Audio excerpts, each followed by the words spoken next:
Di salah satu pusat perbelanjaan di Palembang, BRI Regional Palembang menggelar bazar untuk pelaku UMKM bertajuk Klaster Matriku. Pengusaha dari berbagai daerah di Sumatera Selatan menggelar produk daerah masing-masing. Kegiatan ini rutin dilakukan sebulan sekali untuk mengangkat kembali moral dan perekonomian pelaku UMKM yang terpuruk akibat pandemi COVID-19. Selain dari membangun ekosistem keuangan dan inklusi keuangan pelaku UMKM. Ini sebenarnya bagian dari upaya kita untuk membangun pertama ekosistem keuangan dan inklusi keuangan. Di sini kita bina mereka. Jadi tidak hanya sekedar ngasih modal, tapi juga melakukan pelatihan dan kemudian membentuk klaster sehingga terjadi inklusi keuangan. Nah, dalam hal ini juga kita bekerja sama karena BRI sudah bergabung juga dengan Pegadaian dan PNM.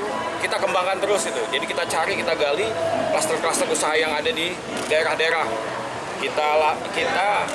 Selain kita kasih modal, kita ajarin mereka bagaimana mengemas misalkan, ya kan?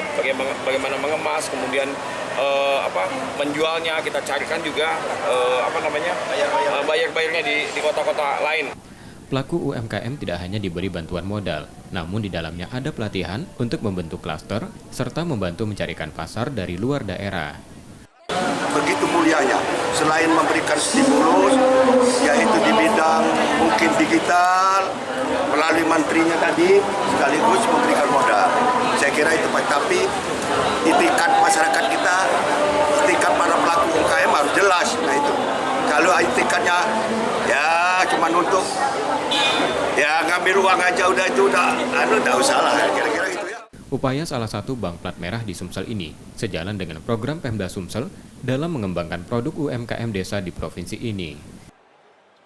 Yudi Kiswanto, Purwantoro, Kompas TV, Palembang, Sumatera Selatan.